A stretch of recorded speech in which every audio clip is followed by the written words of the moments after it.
When Israel attacked Qatar or Doha, trying to kill these Hamas leaders, it woke up and red-pilled the entire Gulf state, all the Gulf states. And what happened was Saudi Arabia said, that we're going to go ahead and take steps to protect ourselves right now. So they signed this deal with Pakistan, where if Saudi Arabia is attacked, that's like attacking Pakistan, and Pakistan is a nuclear-armed superpower. I foresee that this could easily become a Muslim NATO, and that would create problems, not just for us, but it's also going to create problems for Israel. So Israel created their own problems once again by bombing Qatar. Okay, so let's talk real quick about this Muslim NATO alliance that I think is being formulated. So as you guys know, a couple of weeks back, I mean, this didn't hit the mainstream news, but Saudi Arabia met with Pakistan and they forged an agreement. And basically what the agreement is that an attack on Saudi Arabia would be looked at as an attack on Pakistan. Why is this important? The reason why this is important is because Pakistan, guys, is a nuclear-armed superpower, okay? Just like a couple other countries. North Korea, Israel, United States, Russia, China, Pakistan, India. I think there's 9 nuclear-armed countries in the world, okay? Now, Pakistan has a nuclear arsenal, and the Saudis don't. And this is what I mean when I say that Israel creates problems for us. And it's crazy because this didn't hit the mainstream news. I covered it on my thing, and I didn't notice that many mainstream media outlets covering this. After Israel attacked Qatar, right? And Qatar is a wealthy Gulf state, just like Saudi Arabia, very similar. Lots of money, not too many resources outside of oil, trying to diversify, become more of an entertainment hub. Very similar to Saudi Arabia, very similar government, very similar political ideology, economics, setup, all this other shit. When Israel attacked Qatar or Doha, trying to kill these Hamas leaders, it woke up and red-pilled the entire Gulf state, all the Gulf states. And it proved that just because the United States says they're going to protect you doesn't mean that they're going to protect you from Israel, okay? And obviously this put a lot of these guys in alert. They ended up convening the Arab League, figuring out what they're going to do, etc. Are they going to retaliate to Israel or they're not? Obviously Netanyahu apologized, and he probably diffused it quite a bit because, Qatar was posturing on Twitter and other platforms saying, oh yeah, we're going to retaliate. We're not going to take this, blah, blah, blah. A bunch of bullshit.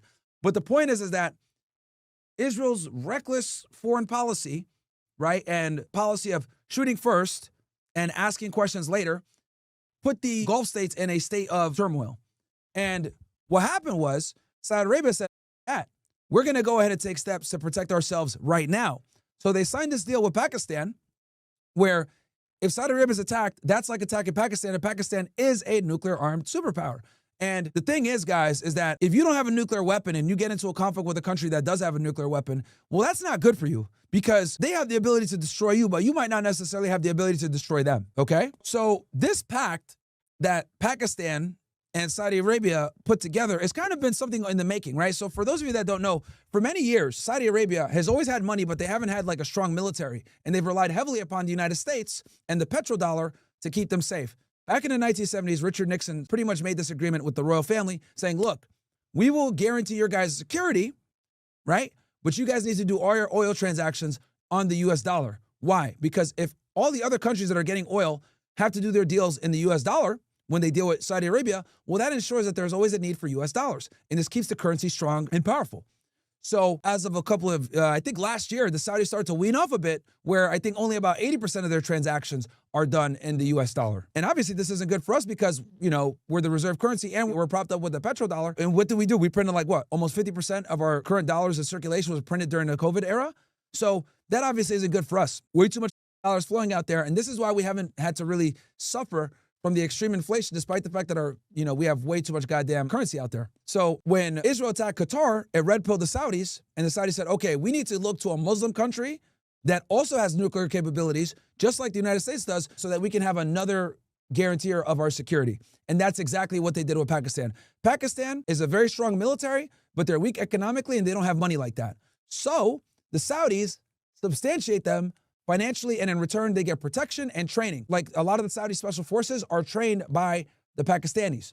And then the Pakistanis, I don't think they're a part of the nuclear proliferation treaty program, so they've been sanctioned before. And what happened was a couple of years back, this was decades ago, when Pakistan had their nuclear weapons, they wanted to test their nuclear weapons. So when they wanted to test their nuclear weapons, they called Saudi Arabia before they did this, said, look, we got nuclear weapons. We know that if we test them, we're going to get sanctioned. Can you guys hold us down while we're sanctioned? Saudi Arabian government said yes. And they tested their nuclear weapons. Everything was a success. Obviously, as expected, the international community sanctioned them, and they were able to kind of ride it out because the Saudi Arabians gave them financial resources and support and exchange gas security. But now it's formalized. Now it's official. They're joined at the hip. If you attack Saudi Arabia, you basically attack Pakistan and vice versa. And what I see coming with this is Israel's reckless foreign policy has driven Muslim countries to rely more upon one another, because now it's obvious that the United States is not going to stand up against the Israelis. Okay? And to be honest with you guys, I've been telling y'all this forever. The Israelis are the big boogeyman in the Middle East, despite the fact that they sit there and they say, oh, no, we just want to survive. We have a right to exist. All of our neighbors attack us. We're waging a seven-front war because they want us gone. They want to destroy Israel. The reality is that the Israelis, number one, are a rogue nation. Number two, have nuclear weapons. Number three, have unlimited U.S. backing. And then number four, no one can tell them shit. So obviously you can see here that this puts all these other Muslim countries in the region on notice, because when they bomb Qatar, and Qatar, so you guys know, we have the biggest military base there. They're one of our biggest allies in the region. They allow us to have our biggest military base there. The fact that Israel attacked them shows you that we clearly can't control these. And that leads Gulf states to look for security elsewhere. Why is this a problem? Because now Pakistan is more under the influence of China. Okay, Pakistan has a bunch of jets that they bought that they utilize against the Indians, actually, matter of fact. When they had that little skirmish, remember when India and Pakistan were having a little war? Pakistan brought out some of these Chinese jets that they had, which are very good. Iran is trying to buy them as well. But what we're doing is we're slowly pushing Saudi Arabia more into the China/Russia influence side, and that's not good for us, right? But this is what happens when you have stupid-ass Israelis doing the dumb shit that they do and hurting our influence in the region, especially after Trump went there in spring, if you guys remember, back in like April or May. Trump went out there to Qatar, struck a deal, got trillions of dollars of support. They gave him a jet and all this other stuff. And then what do these guys do? They circumvent his diplomacy and do the dumb shit that they're doing. So this is what we got going on with the Middle East, and how I foresee that this could easily become a Muslim NATO.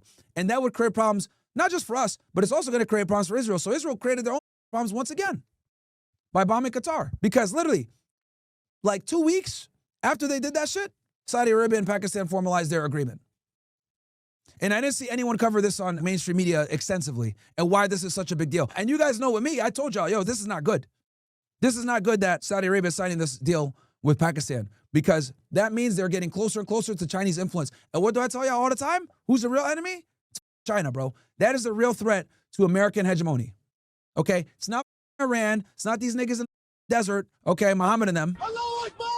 It's not, jihad and Muslim terrorism. It's China, bro. That is the biggest threat to American hegemony, man. I'm telling y'all. And the fact that we've been wasting all these decades, the past 3 to 4 decades in the Middle East on some stupid shit, retarded.